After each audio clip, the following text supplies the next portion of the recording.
Guys, good morning. Today is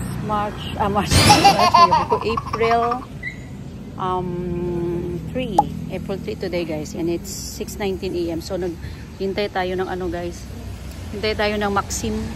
Ayan papunta na yung Maxim. Magra-ride ako kasi kukunin ko yung Avanza. So magma-Maxim na lang ako. Wala akong choice kasi walang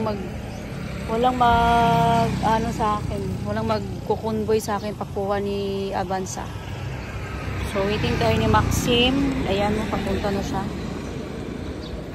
Mahal siya, but then okay lang. Nagbayad naman din ng pick up charge yung renter ng 300. So meron akong 100 para sa gasolina. So yun guys, ayan, dito kayo magpapakarwash sa B-Car Wash sa Tagbilaran. Yan. Maaga pa, marami na silang customer. Sige guys, kasi dito na yung Maxim.